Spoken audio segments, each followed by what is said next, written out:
a Bahia é respeitada pela sua força agropecuária. É a maior produtora de cacau, de maracujá e de pinha.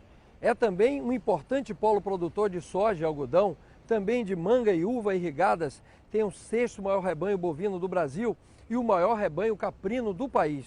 Mas tudo isso começou lá atrás, no século XVI, e nós vamos aprender agora qual era a agricultura que se praticava aqui quando se fundou a cidade de Salvador, em 1549.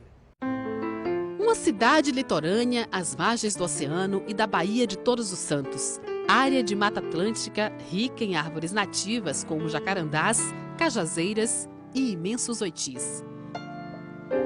O crescimento dessas espécies por aqui foi possível graças ao clima tropical e ao tipo de solo, rico em matéria orgânica, que ajudou também a produzir muitos alimentos ao longo dos séculos.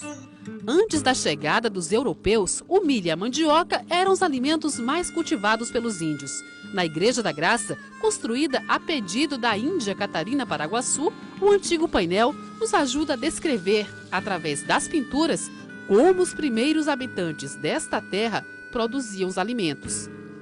De acordo com o historiador Rodrigo Lopes, era uma agricultura em pequena escala, apenas para alimentar as comunidades indígenas. Esses índios praticavam atividades de coleta, caça e pesca, né? E uma agricultura de subsistência. Eles já cultivavam milho, mandioca, né? A mandioca mais importante, porque eles faziam subprodutos da mandioca, como beiju, etc. e tal. E também algumas coisas que os portugueses vão chamar de especiarias, como o urucum, né, que hoje é usado como condimento. Os índios usavam tanto para a culinária quanto para as pinturas. Depois de 1500, com a chegada dos navios trazendo europeus, muitos produtos entraram no Brasil de forma clandestina. De 1500 a 1530, aqui na Bahia, a gente vai ter a presença de alguns outros navegadores clandestinamente, vêm para cá, e mantém relações com os índios, contatos comerciais principalmente, como franceses e holandeses. E eles trazem o quê? Eles trazem um monte de coisa diferente. Em 1534, quando Martim Afonso de Souza vem para cá, né, para estabelecer as capitanias hereditárias, ele comunica a Portugal uma coisa que era interessantíssima: galinha, pato, cabra, ovelha. Com a fundação de Salvador em 1549, surge a primeira vila, que também era uma espécie de polo agrícola. Tem um personagem interessante nessa história, que é o Diogo Álvares o Caramuru, que vem para o Brasil. Numa dessas viagens ele ficou, deve ter se encantado pela Catarina Paraguaçu, né? Então foi adotado pelos índios tupinambás e estabeleceu uma vila, né, onde hoje fica a região da Barra. Na mesma época, o cultivo da cana-de-açúcar começa a se espalhar pela cidade. A cana formava o que a gente chama de economia de plantation, que tem 3 características principais, né? Ela é produzida em larga escala, então plantava-se cana por toda a costa brasileira.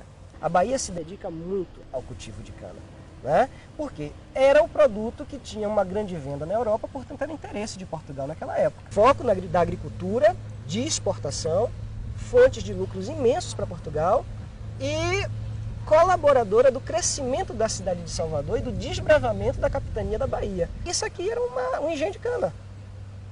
Se a gente olhar para cima, para essa região aqui da contorno de Salvador, esqueça essas casas, esses prédios, tudo isso era lavoura de cana. Observe o mar da Baía dos Santos, não tem onda. Então é tranquilo para os navios que entravam do oceano por aqui, era um atracadouro natural. Junto com a cana-de-açúcar começou também a pecuária, quando chegaram as primeiras cabeças de gado. A função do gado era servir de força motriz para as máquinas do engenho, de moer a cana. Gente, o gado se deu tão bem aqui por essas terras, se expandiu tanto que virou uma praga e precisou ser proibida oficialmente, não é isso, Rodrigo? Conta essa história pra gente. É interessante isso, porque assim, o gado se multiplica, né? E a cana é um alimento natural para o gado. Então, esse descontrole no crescimento das cabeças de gado, que são introduzidas aqui, né, vai se tornar um grande prejuízo para os produtores de cana, porque o gado invadia o canavial e comia a plantação.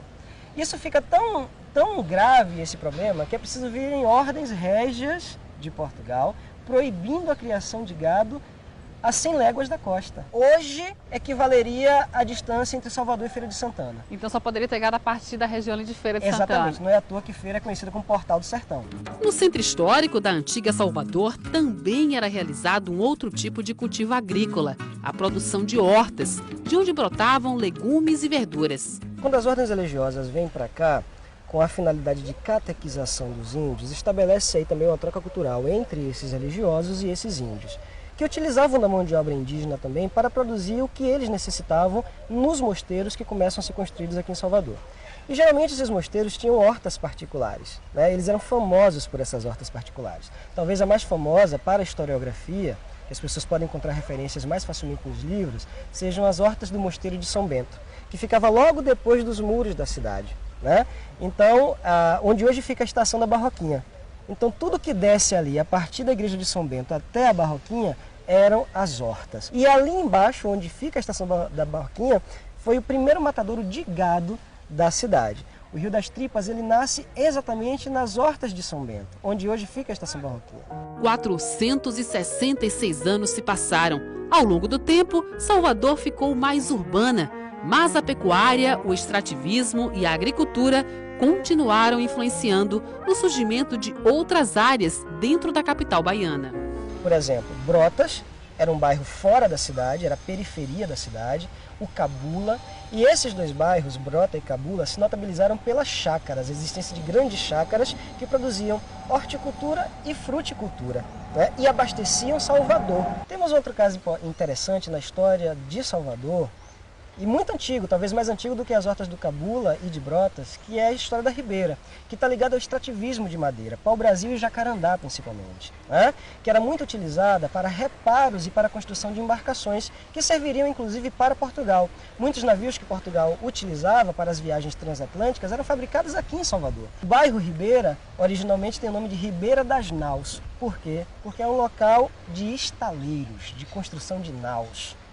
E a agricultura continua fazendo brotar novas histórias. A antiga Estrada das Boiadas, por onde passavam os carros de boi vindos do sertão, foi cercada pelo bairro da Liberdade. Ao lado do secular Mosteiro Beneditino, a rua virou oficialmente Ladeira das Hortas. Hortas comunitárias que hoje são cultivadas também no bairro de Pernambués, um dos redutos agrícolas na antiga São Salvador da Bahia. A história do crescimento da cidade, a partir da sua fundação, tem tudo a ver com o que era usado para se abastecer aqui. É a cana-de-açúcar, é o gado, são frutas, são hortaliças. Tudo isso vai dando o tom de cada lugar da cidade. Então a gente estabelece imediatamente a importância dessa relação do crescimento urbano de Salvador com o que Salvador produzia para si. Então, quando alguém passar por alguma rua, alguma praça que tenha nome de fruta, de verdura, tem alguma história mais ali. Tem muita história ali.